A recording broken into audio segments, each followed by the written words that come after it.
Hello everyone, management मंत्रा के इस video में आप पढ़ेंगे holder and holder in due course. तो इसके अंदर हम देखेंगे कि ये कौन होते हैं, मतलब इसका क्या मीनिंग होता है, कौन होल्डर होता है और कौन होल्डर इन ड्यू कोर्स होता है, क्या कंडीशंस होती है इसकी, क्या प्रिविलेजेस होते हैं, मतलब कि इनके क्या राइट्स होते हैं। तो इनको डिटेल में देखने से पहले डिस्क्रिप्शन में आप नेगोशिएबल इंस्ट्रूमेंट से रिलेटेड डिफरेंट टॉपिक्स पर वीडियो देख सकते हैं। वीडियो अच्छा लगे तो प्लीज़ लाइक कीजिए, चैनल को सब्सक्राइब कीजिए और कमेंट कीजिए, और किसी टॉपिक पे वीडियो चाहिए तो आप कमेंट कर सकते हैं। पहले हम देखते हैं who is holder under negotiable instrument act, कि जो नेगोशिएबल इंस्ट्रूमेंट एक्ट 1881 होता है उसके अंदर होल्डर कौन होता है। तो इसको सेक्शन 8 में डिफाइन किया गया है। The holder of a negotiable instrument means any person entitled to the possession of the instrument in his own name and to receive or recover the amount due thereon from the parties liable thereto। जो holder है negotiable instrument के अंदर कोई भी person जिसके पास legally possession होता है उस इंस्ट्रूमेंट का, मतलब वो चीज उसी की है और वो उस अमाउंट को रिकवर कर सकता है ड्यू डेट से पहले या ड्यू डेट पे, तो वो होता है होल्डर। तो होल्डर या तो ओरिजिनल पेई या एंडोजर हो सकता है, तो जिसके पास पोजेशन है और जो कि अमाउंट को रिकवर कर सकता है। तो हम देखते हैं होल्डर के अंदर दो कंडीशन को सेटिस्फाइड करना चाहिए उस पर्सन को, तो वो होल्डर होता है। फर्स्ट आता है the person is entitled to process the instrument in his own name, he can have legal custody of the instrument. कोई भी पर्सन जो कि लीगली उन इंस्ट्रूमेंट को प्रोसेस कर सकता है और लीगली कस्टडी है इंस्ट्रूमेंट की उनके नाम पे। वही second condition, the person holds the right to receive और recover the amount as mentioned from the parties liable to. इसके अंदर कि वो पर्सन अमाउंट को रिसीव कर सकता है, रिकवर कर सकता है, ये उसका अधिकार है। तो ये दो कंडीशन होनी चाहिए, मतलब कि उसके पास पोजेशन होना चाहिए और राइट होना चाहिए कि वो अमाउंट को रिकवर कर सकता है, तो वो कोई भी पर्सन होल्डर होता है। अब हम देखते हैं होल्डर इन ड्यू कोर्स कौन होता है। तो ये भी नेगोशिएबल इंस्ट्रूमेंट 1881 के सेक्शन 9 में डिफाइन किया गया है। The holder in due course means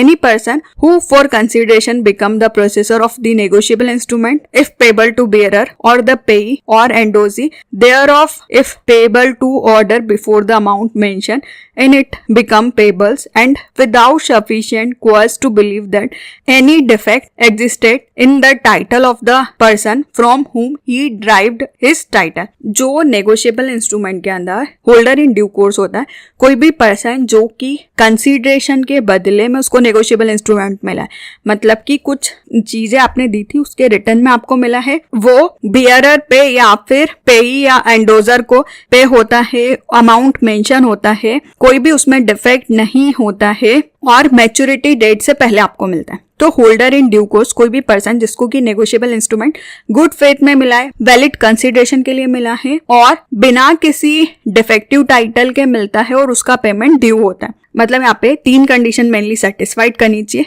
consideration के लिए होना चाहिए, बिफोर मैच्योरिटी होना चाहिए और गुड फेथ में होना चाहिए, तब वो होल्डर इन ड्यू कोर्स होता है। कोई भी person holder in due course बनने से पहले होल्डर बनता है, तभी वो होल्डर इन ड्यू कोर्स बन सकता है। नेक्स्ट हम देखते हैं कि क्या कंडीशंस होती है होल्डर इन ड्यू कोर्स के लिए। फर्स्ट आता है he must be a holder, second आता है he must be a holder for a valid consideration, third आता है he must acquire the instrument before maturity, next आता है the instrument should be complete and regular, next आता है holder must take the instrument in good faith. इनको हम detail में देखते हैं। फर्स्ट आता है he must be a holder. जो नेगोशिएबल इंस्ट्रूमेंट के अंदर होल्डर होता है उसके पास राइट होता है कि जो इंस्ट्रूमेंट है वो उसके नाम पे है, वो अमाउंट को रिकवर कर सकता है और उसके पास राइट है कि वो उस अमाउंट को वसूल सकता है, मतलब कि वो पार्टी रिलायबल है कि उसको अमाउंट मिलेगा। तो मतलब कोई भी पर्सन पहले होल्डर होना चाहिए। सेकेंड आता है he must B holder for a valid consideration. जो भी नेगोशिएबल इंस्ट्रूमेंट के अंदर होल्डर होता है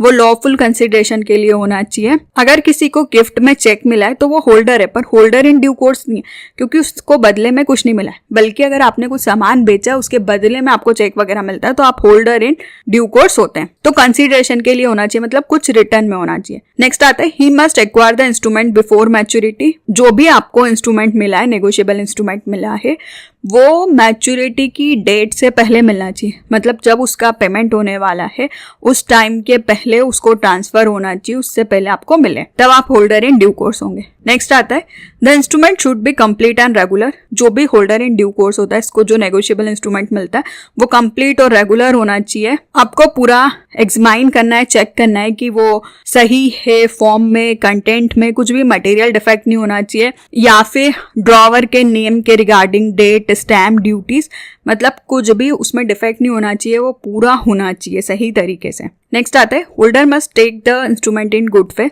जो भी नेगोशिएबल इंस्ट्रूमेंट के अंदर होल्डर होता है वो इंस्ट्रूमेंट को गुड फेथ में लेना चाहिए, मतलब कि बिल्कुल ऑनेस्टी से उसको मिला हुआ होना चाहिए। जब भी उसको टाइटल ट्रांसफर हुआ है तो वो गुड फेथ में हुआ है, डिफेक्ट फ्री होना चाहिए। मतलब जब भी आपको नेगोशिएबल इंस्ट्रूमेंट मिल रहा है तो आप पूरा चेक कर लें उसको कि उसमें कुछ भी डिफेक्ट ना हो, ताकि गुड फेथ में आपका उसको टाइटल मिले, तब भी आप होल्डर इन ड्यू कोर्स बनेंगे। तो ये कुछ कंडीशंस होती है। नेक्स्ट हम देखते हैं क्या privileges of holder in due course होता है, या फिर बोला जाए तो क्या राइट्स होते हैं होल्डर इन ड्यू कोर्स के। फर्स्ट आता है he get a better title than that of the transferor. Second आता है privilege in the case of inchoate stamped instrument, इसको सेक्शन 20 में डिफाइन किया गया है। थर्ड आता है liability of prior party, section 36। फिर आता है privileges in the case of fictitious bill, ये सेक्शन 42 में आता है। फिर आता है privileges when an instrument deliver conditionally is negotiated, section 46 and 47 में। फिर आता है estoppel against denying original validity of instrument, section 120। फिर आता है estoppel against denying capacity of payee to endorse the, section 121। इनको हम डिटेल में देखेंगे।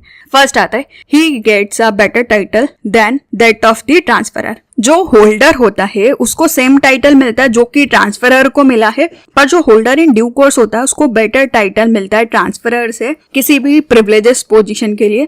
या जो लाइबल पार्टी होती है वो कोई भी डिफेंसिव तरीके से नहीं बोल सकती कि जो इंस्ट्रूमेंट था वो गुम गया था या फ्रॉड से मिला है या अनलॉफुल कंसिडरेशन है, जो होल्डर इन ड्यू कोर्स होता है। तो होल्डर में जो टाइटल पहले वाले को मिला होगा वही आपको मिलता है, पर होल्डर इन ड्यू कोर्स में आपको बेटर टाइटल मिलता है। सेकेंड आता है privileges in the case of inchoate stamped instrument, जो कि सेक्शन 20 में आता है। इनक्वायर्ड इंस्ट्रूमेंट होता है इनकम्प्लीट होना, जितना अगर आपने उसको इंस्ट्रक्शन दिया था, अमाउंट बोला था, उन्होंने उतना ना भर के ज्यादा अमाउंट भर दिया, तो वो नेगोशिएबल इंस्ट्रूमेंट इन्फोर्सेबल हो गया। तो अगर ए ने बी को दिया और ए ने इंस्ट्रक्शन दिया था कि आप इस पे 1000 रुपए भरे, पर बी ने क्या करा 2000 रुपए भर दिए, तो अगर बी उस ए से अमाउंट लेता है तो ए तो 1000 रुपए पे करेगा क्योंकि उसकी 1000 की बात थी, पर बी ने क्या करा 2000। पर अगर वो बी किसी और को इंडोर्स कर देता है, वो सी को ट्रांसफर कर देता है, तो सी जो है वो ए से 2000 रुपए ही लेगा, वरना वो उसके खिलाफ केस भी कर सकता है क्योंकि वो होल्डर इन ड्यू कोर्स है। नेक्स्ट आता है third liability of prior parties, ये सेक्शन 36 में आता है। जो सारी प्रियोर पार्टीज रहती है वो लाइबल रहती है नेगोशिएबल इंस्ट्रूमेंट के अंदर, चाहे इसमें मेकर या ड्रॉवर हो, एक्सेप्टर हो, या कोई भी इंटरवेनिंग एंडोसर हो नेगोशिएबल इंस्ट्रूमेंट के अंदर, वो सब लाइबल होगी। उन सबका दायित्व बनता है कि होल्डर इन ड्यू कोर्स को सेटिस्फाइड करें उन इंस्ट्रूमेंट से, मतलब कि उस बिल का पेमेंट होना चाहिए होल्डर इन ड्यू कोर्स को, बना जितनी भी पार्टी बीच में होगी वो सब लाइबल होती है। नेक्स्ट आता है privilege in the case of fictitious bill, ये आता है सेक्शन 46 में। फिक्टिशियस बिल के अंदर ड्रॉवर और पेई फिक्टिशियस पर्सन हो सकते हैं। फिक्टिशियस पर्सन मतलब कि बात करें तो कोई ऐसा पर्सन जो कि एग्जिस्ट ही नहीं करता है और आपने उसके नाम पे बिल बना दिया है, और आप क्या करते हैं कि उस बिल को किसी और को दे देते हैं। अब सामने वाली पार्टी को तो नहीं पता था कि ये बिल फिक्टिशियस है, वो होल्डर इन ड्यू कोर्स है, तो जब उसको वो पर्सन नहीं मिलेगा तो जिसने उसको बिल दिया है वो उससे उस अमाउंट को रिकवर करेगा। नेक्स्ट आता है privilege when an instrument deliver conditionally is negotiated, ये आता है सेक्शन 46 और 47 में। जब कोई भी नेगोशिएबल इंस्ट्रूमेंट एंडोर्स होता है, डिलीवर होता है कंडीशनली या फिर किसी स्पेशल पर्पस से, तो आप ऐसा नहीं बोल सकते कि जो होल्डर इन ड्यू कोर्स है वो नहीं होगा क्योंकि यहाँ पे कंडीशन है, पर होल्डर इन ड्यू कोर्स को आपको पेमेंट करना होगा चाहे उसमें कुछ कंडीशन हो। नेक्स्ट आता है estoppel against denying original validity of instrument, section 120। Holder in due course के केस में जब negotiable instrument holder in due course के पास है तो ड्यू डेट पे आपको पेमेंट करना ही होगा।